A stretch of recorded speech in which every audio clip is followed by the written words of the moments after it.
삼손이 가사에 가서 거기서 한 기생을 보고 그에게로 들어갔더니 가사 사람들에게 삼손이 왔다고 알려짐에 그들이 곧 그를 애워싸고 밤새도록 성문에 매복하고 밤새도록 조용히 하며 이르기를 새벽이 되거든 그를 죽이리라 하였더라. 삼손이 밤중까지 누워있다가 그 밤중에 일어나 성 문짝들과 두 문설주와 문빗장을 빼어 가지고 그것을 모두 어깨에 메고 헤브론 앞산 꼭대기로 가니라.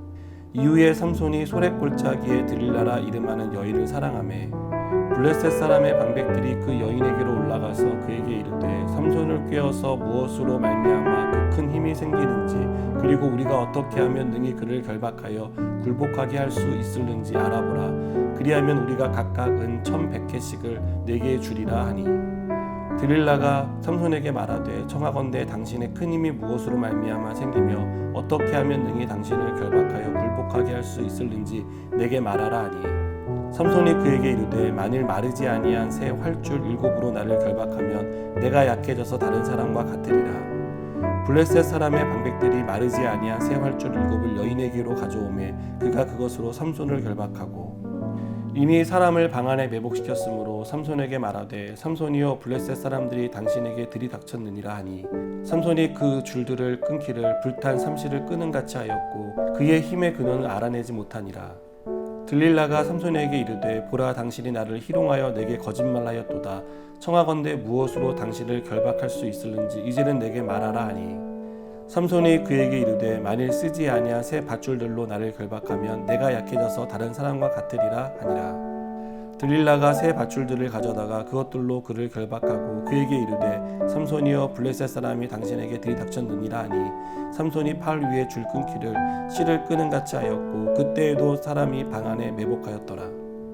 들릴라가 삼손에게 이르되 당신이 이때까지 나를 희롱하여 내게 거짓말하였도다. 내가 무엇으로 당신을 결박할 수 있을는지 내게 말하라 하니 삼손이 그에게 이르되 그대가 만일 나의 머리털 7가닥을 배틀의 날실에 섞어 짜면 되리라 하는지라. 들릴라가 바디로 그 머리털을 단단히 짜고 그에게 이르되 삼손이여 블레셋 사람들이 당신에게 들이닥쳤느니라 하니 삼손이 잠을 깨어 배틀의 바디와 날실을 다 빼내니라. 아멘. 어린 아이들이 위험한 장소에서 노는 것을 보거나 위험한 장난을 치는 것을 보고 그냥 지나치는 어른은 많지 않습니다. 아이들에게 안전한 곳에 가서 놀 것을 권하거나 위험한 장난을 하지 말라고 말을 하게 됩니다. 그것은 그 아이들이 있는 장소와 하는 놀이가 보면 볼수록 위태해 보이고 그렇게 계속 있다가는 큰 사고를 당할 것을 우리는 알 수 있기 때문입니다. 삼손을 보고 있자면 위험한 상황에 놓여 있는 어린아이 같다는 생각이 듭니다. 그는 몹시 위태로운 상황에 있었습니다. 그리고 계속해서 위태로운 상황 가운데 빠져들고 있었습니다. 삼손은 구별된 삶을 살아야 할 나실인으로 태어났습니다. 그는 하나님 앞에 거룩한 삶으로 그리고 성결한 삶으로 반응해야 했지만 그렇게 하지 않았습니다. 오늘 말씀을 보니까 1절은 삼손이 기생의 집을 드나들었다라고 말씀합니다. 또 4절을 보면 소렛 골짜기에 들릴라를 사랑했다라고 말하고 있습니다. 모두 이방 여자들을 사랑한 일이고 하나님이 금하신 일들을 삼손이 행했다는 것을 우리에게 보여줍니다. 여러분, 왜 삼손은 이런 결정을 하게 되었을까요? 저는 삼손을 볼 때마다 삼손은 사사기의 축소판이라는 생각을 갖게 됩니다.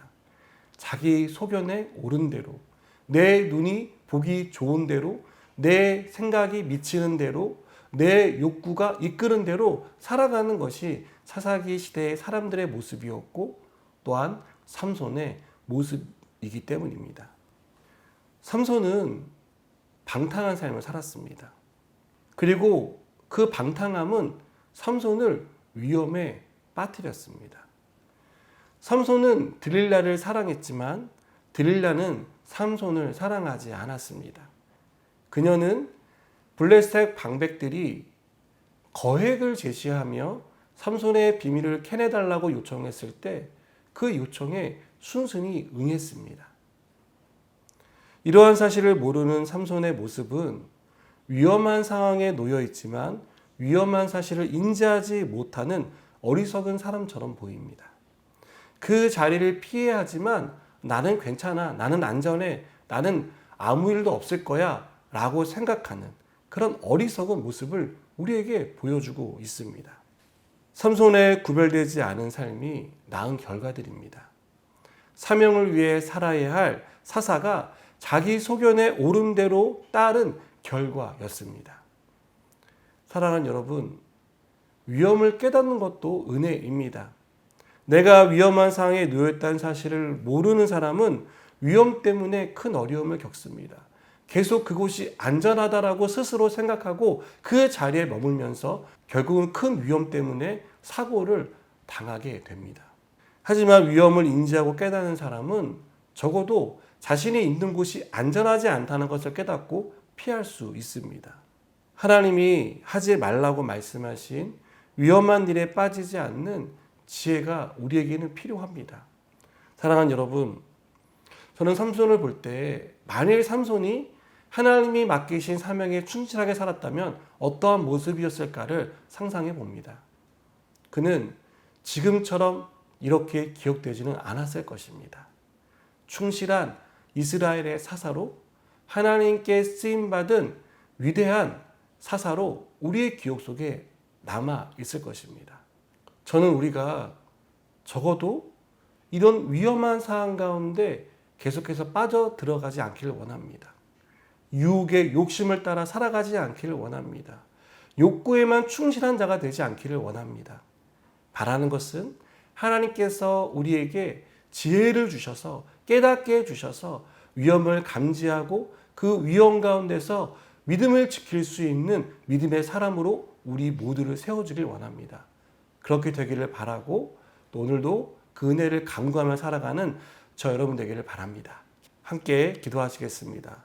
하나님, 우리가 위험한 상황 가운데 있다면 깨닫게 하여 주시고 그 위험으로부터 벗어날 수 있도록 인도하여 주시옵소서.